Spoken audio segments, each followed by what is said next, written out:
ライアンの意識が戻ったのは、搬送から4時間後のことだった。集中治療室の白い光が、少年のまぶたをゆっくりと押し上げた。2026年5月、オーストラリア、クイーンズランド州ゴールドコースト沿岸で、ある出来事が起きた。その日、海は穏やかに見えた。波の音は静かで、砂浜には家族連れの笑い声が響いていた。誰も、数分後に何が起こるかを知るはずもなかった。9歳の少年は、波打ち際で遊んでいた。突然、足元が消えた。美顔流だった。一瞬のことだった。少年の体は、沖へ、沖へと引き込まれていった。叫び声を上げる間もなかった。水が、口の中に流れ込んだ。引き上げられた時、少年に意識はなかった。心拍数はゼロに近く、唇は青ざめ、皮膚は冷たかった。救急隊員たちは無言で処置を続けた。1分が過ぎた。2分が過ぎた。砂の上に横たわる小さな体に、誰もが最悪の結末を覚悟し始めた。その瞬間だった。少年が、小さく、咳をした。蘇生した。呼吸が戻った。しかし、医師たちを本当に驚かせたのは、その後に続いた言葉だった。意識を取り戻した少年は、ぽつりと、こう言ったのだ。おじいちゃんの手が、水の中で僕を掴んでくれた。と、祖父は、その3週間前に、心臓発作でこの世を去っていた。少年は葬儀にも参列していなかった。祖父の死を、正確には理解していなかったとも言われている。それなのに少年は、水の底で確かに感じたと、静かに、しかし揺るぎない声で語った。医師たちは沈黙した。脳への酸素供給が途絶えていた時間と、少年が語った記憶の鮮明さは、医学的な説明を拒絶していた。この物語の核心は、まだ始まってさえいない。少年が水に飛び込む。あの朝の話から聞いてほしい。2026年5月、オーストラリア、ゴールドコースト、その朝の空は、どこまでも青かった。ライアンは9歳の少年だ。茶色がかった髪に、抜けるような笑顔。クラスで一番足が速く、いつも誰かと走り回っていた。その日、家族は久しぶりの海水浴に出かけていた。母親のサラ、父親のダン、そして妹のエマ、ビーチバッグを抱え、砂浜へと続く軌道を歩いた。波の音が近づくたびに、ライアンの足取りが速くなった。僕、先に行く。そう言って、駆け出した。砂浜に着いた瞬間、彼は靴を脱ぎ捨てて、海へ向かった。その背中を、父親は笑いながら見ていた。波は穏やかに見えた。観光客で賑わう。よく晴れた平日の午前中、誰もが、普通の一日だと思っていた。ライアンは膝まで海に入り、波とじゃれていた。水しぶきを上げて笑う声が、砂浜まで届いていた。その時だった。足元の砂が、引いた。ゆっくりではない。一瞬だった。強い流れが、少年の体を沖へと引き込み始めた。離岸流、いわゆるリップカレント。海面は穏やかなのに、海の底では別の力が動いていた。ライアンは声を上げようとした。波が口に入った。もう一度、叫ぼうとした。また、波が来た。父親がそれに気づいたのは、数十秒後だった。砂浜から見えた息子の姿は、もう小さくなっていた。ライアン、声にならなかった。ダンは砂を蹴り、海へ飛び込んだ。周囲のライフセーバーも動いた。笛が鳴り、浜辺に緊張が走った。少年が引き上げられたのは、それから4分後のことだった。意識はなかった。唇は紫に変わっていた。救急隊員が砂浜に膝をつき、すぐに処置を始めた。圧迫、呼吸、確認、繰り返した。サラは、遠くから息子を見ていた。近づくことも、叫ぶことも、できなかった。ただ、砂の上に立ち尽くしていた。ライアンの小さな胸が、ようやく動いた。弱く。しかし確かに、意識が戻るのは、病院に搬送されてからのことだった。信じがたい言葉が語られるのも、その後のことだ。少年の意識が途絶えていた時間に、何があったのか、水の中で、本当に何かが起きていたのか、次の章では、少年が目を開けた瞬間から始まる。ライアンの意識が戻ったのは、搬送から4時間後のことだった。集中治療室の白い光が、少年のまぶたをゆっくりと押し上げた。母親のサラは、ベッドの脇で、ずっと手を握り続けていた。一度も、離さなかった。担当医のマーカス・ウェッブ博士は、酸素飽和度のモニターを確認しながら、少年の動向に光を当てた。反応は、正常だった。しかし、博士の表情は、どこか固まっていた。検査の数値が、一つの事実を示していたからだ。ライアンが水中で意識を失っていた時間は、少なくとも3分40秒。脳への酸素供給が完全に途絶えていた時間だ。その間、少年の脳は何も記録できない状態にあった。少なくとも医学的には、ライアン、聞こえる？母親が震える声で呼びかけた。少年はゆっくりと母親の顔に視線を向けた。そして静かに言った。ねえ、おじいちゃんがずっとそばにいたよ。サラの手が止まった。海の中でね、おじいちゃんの手が僕を引っ張ってくれたんだ。部屋の空気が変わった。博士はペンを持ったまま動かなくなった。ライアンの祖父、エドワードは3週間前に心臓発作で他界していた。ライアンは葬儀に参列していない。遺体とも対面していない。おじいちゃん、笑ってたよ。僕のこと、リオって呼んでた。リオ、その愛称を知っているのは、エドワードただ一人だった。家族の誰も、その呼び名をライアンに教えたことはなかった。サラは声を失った。博士は後に、こう語っている。脳波の記録上、彼が記憶を形成できる状態には、なかった。しかし、少年は、具体的な描写を持っていた。説明のつかない記憶、測定できない体験、意識が途絶えていたあの時間に、ライアンの中で何かが起きていた。水の底で、少年は、一人ではなかったのかもしれない。次の章では、ライアンが語った、光のトンネルの詳細へと踏み込んでいく。ライアンが目を開けたのは、病院のベッドの上だった。白い天井、機械音、母親の震える手、意識が戻った瞬間、少年は静かに口を開いた。トンネルがあった。医師たちは、その言葉を聞き流せなかった。ライアンが語ったのは、漠然とした夢ではなかった。細部まで、鮮明に描かれた場所だった。暗くて、長い道。でも怖くなかった。と少年は言う。遠くに、光があった。丸くて、暖かい光。その光に向かって、自分は歩いていた。足が地面についているのか、浮いているのか、わからなかった。ただ、引き寄せられるように、進んでいた。その時、誰かの声がした。名前を呼ばれた。本当の名前じゃない。おじいちゃんだけが、呼んでた名前。病室に、沈黙が落ちた。その、あだ名。ライアンの母は知っていた。亡き父が孫につけた。家族だけの呼び名。葬儀にも出ていない少年が、なぜ知っていたのか、誰も、答えられなかった。ライアンは続けた。おじいちゃんは笑ってた。光の中に、立ってた。声が震える母親とは対照的に、少年の表情は穏やかだった。怯えのかけらもなかった。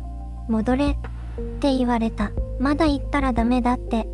臨死体験の研究者たちは、この種の証言に、繰り返し向き合ってきた。トンネル、光、先に行ったものとの再会。世界中で、子供から老人まで、同じ構造の体験が報告されている。偶然にしては、あまりに一致している。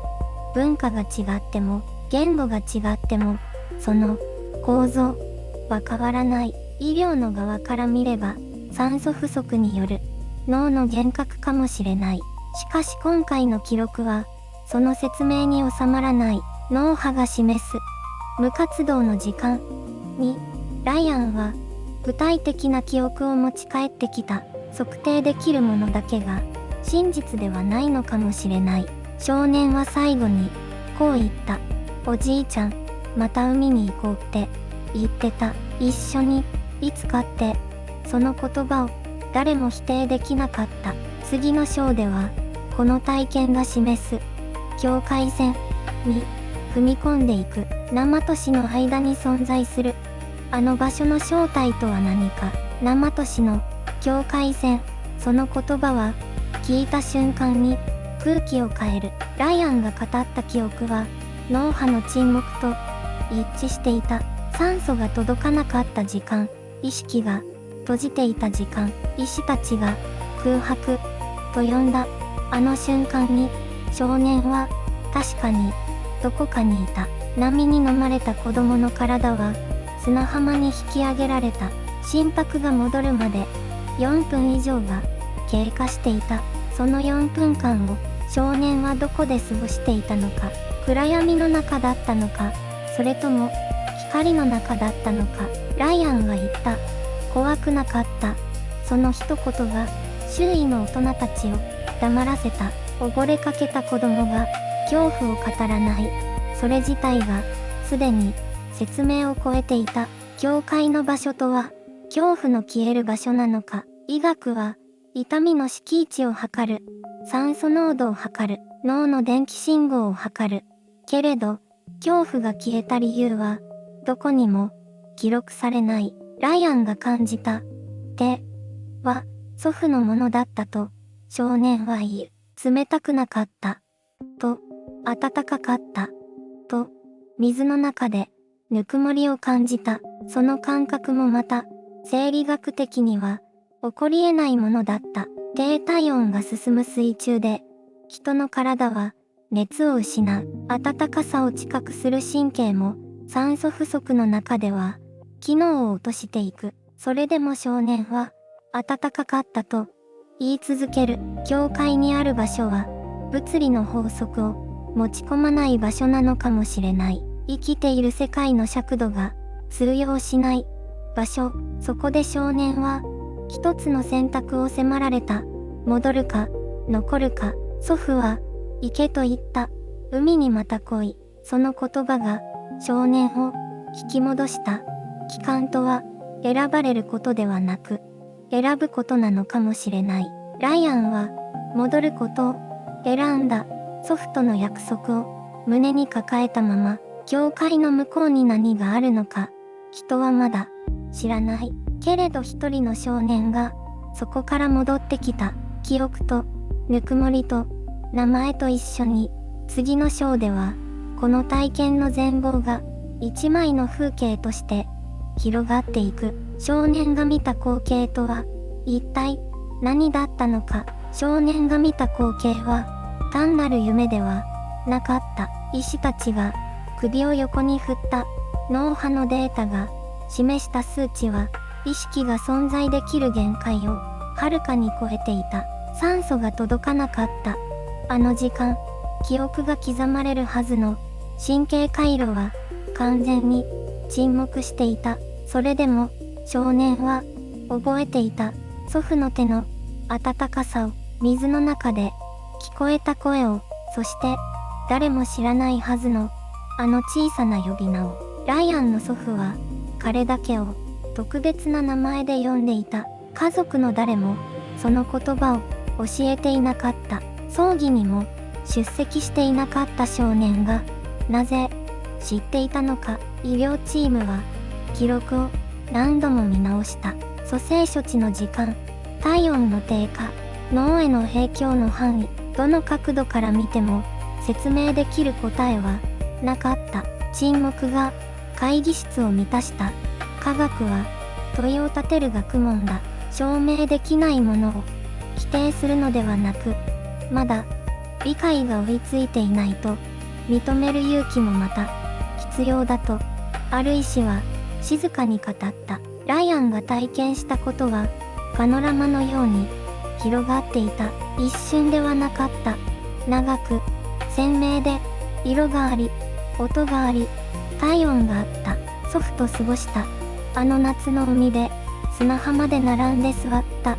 あの午後、祖父が教えてくれた、小さな魚の名前、水平線の向こうに沈む太陽を、二人で、ただ、見ていた記憶、それが、あの水の底で、もう一度、広がったのだと、少年は言い、怖くは、なかった。苦しくも、なかった。ただ、暖かかった。命の境界にある場所が、恐怖ではなく、懐かしさで、満ちていたとしたら、それは、何を、意味するのだろう。生きることの意味が、問い直される瞬間が、ある、失った人を、思う夜が、ある、届かないと、思っていた言葉が、届いていたのかもしれない、と、感じる朝が、ある。ライアンが見た光景は、一人の少年の記憶だけでは、ない。それは、愛した人を失った、すべての人への、静かな、答えのようにも、見える。次の章では、ライアンが、現実へと戻った瞬間、何が、待ち受けていたのかを、共に、見届けていく。ライアンの、体が、動いた。ほんの、かすかに、しかし、確かに、砂浜に横たわった少年の、小さな胸が、上下に揺れた。呼吸が、戻っている。救助隊員の声が、震えていた。蘇生処置を続けていた。医療スタッフたちが、一瞬、動きを止めた。誰も、言葉を出せなかった。酸素が、遮断されていた時間は、医学的に許容される。限界を超えていた。それでも、少年は、戻ってきた。救急車の中で、ライアンは、意識を取り戻した。最初に発した言葉は、名前でも、お母さん、でも、なかった。おじいちゃんが、話してくれた。担当した救急救命士は、後の証言でこう述べている。あの子の目は、とても穏やかだった。恐怖の色が、なかった。それが、一番、怖かった。病院へ搬送された後、ライアンの脳波が、計測された。担当医師は、記録を見て、首をかしげた。酸素不足の時間から、想定される脳への影響は、もっと、深刻なはずだった。ところが、ライアンの脳の状態は、ほぼ正常に近かった。医学的に、説明できない、その言葉が、医療チームの中で、静かに、広がっていった。さらに、驚くべきことが、起きた。ライアンは、病室のベッドで、おじいちゃんの話を、し続けた。水の中で見た。光のこと、暖かかった。手のこと、そして、おじいちゃんが、囁いた。ある言葉のこと、それは、家族の誰も、ライアンに伝えていなかった。おじいちゃんだけの、呼び名だった。ライアンの母親は、その言葉を聞いた瞬間、病室で崩れ落ちた。どうして、知っているの？声にならない声で、彼女は、繰り返した。ライアンは、きょとんとした顔で、母親を見つめていた。おじいちゃんが、教えてくれたよ。水の中で、医師たちは、カルテに、記録を書き込んだ。しかし、その欄に、原因不明の文字を刻む以外に、できることは、なかった。科学は、少年を生き返らせた力を、説明できなかった。ただ、一つだけ、確かなことがある。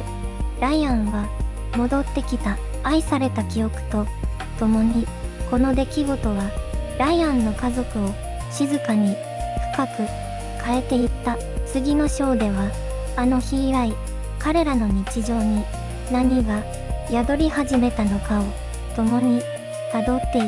あの日を境に、ライアンは、変わった。劇的に、ではない。静かに、しかし確かに、内側から、何かが、変わっていった。退院から3日後、母親のサラは気づいた。ライアンが、毎朝、窓の外を、じっと眺めている。何を見てるの？そう聞くと、少年は穏やかに、こう答えた。空が、綺麗だなって、ずっと見てなかったから、9歳の子供が、そんなことを言うだろうか。サラは、胸が締め付けられた。以前のライアンは、朝から走り回り、テレビをつけ、想像しく笑う子だった。それが今は、静かな目で、空を見上げている。怖いほど、落ち着いていた。家族も、変わった。父親のマークは、あの晩以来、一度も、怒鳴っていない。職場でのストレスを、家に持ち帰ることが多かった男が、ある夜、静かにこう言った。俺、もっと、家にいようと思う。それだけだった。説明も、言い訳も、なかった。ただ、その短い言葉に、サラは涙が止まらなかった。祖父が亡くなってから、ずっと張り詰めていた、何かが、溶けていくようだった。ライアンに、もう一つ、変化があった。恐怖心が、薄れたのだ。以前は犬が苦手で、暗い部屋を怖がり、夜中に何度も目を覚ました。それが、今は違う。夜、目が覚めても、ただ静かに天井を見て、また眠る。母親が心配して聞くと、ライアンはこう言った。大丈夫だよ。怖くないから。なぜ？だって、一人じゃないって、わかったから。その言葉が、サラの中に、深く、刺さった。担当医のフィッシャー博士も、後の診察でこう記録している。患者は情緒的に安定しており、死の恐怖による心的外傷は、確認されていない。むしろ、以前より穏やかだと、複数のスタッフが証言した。臨死体験の研究者たちは、この種の変化を、死後平和感、と呼ぶ。一度、境界線に触れたものが、戻ってきたとき、命の重さを、違う目で見る。ライアンが体験したのも、そういうことだったのかもしれない。祖父のぬくもりを、水の中で感じた少年は、死を、恐怖としてではなく、愛の延長として、受け取ったのかもしれない。この変化は、科学では説明できない、脳波のデータも、医療記録も、心の柔らかな変容を、数字に変えることは、できない。ならば、あの体験は、何だったのか、事実か、幻か、それとも、どちらでもないものか。次は、科学と、人間の魂の間にある、最も深い問いへと、踏み込んでいく。科学は、問いに答えようとする。観察し、測定し、数値に変換することで、世界の謎を解こうとする。それは、人類が積み重ねてきた、最も誠実な営みの一つだ。では、あの少年の体験は、科学の目に、どう映るのか。脳が極度の酸素不足に陥ると、幻覚に似た体験が起きることがある。これは、医学的に、記録されている事実だ。臨死体験の研究者たちは、この現象を長年、追い続けてきた。ところが、あの少年の証言には、一つだけ、どうしても説明できない点がある。亡き祖父しか知らなかった。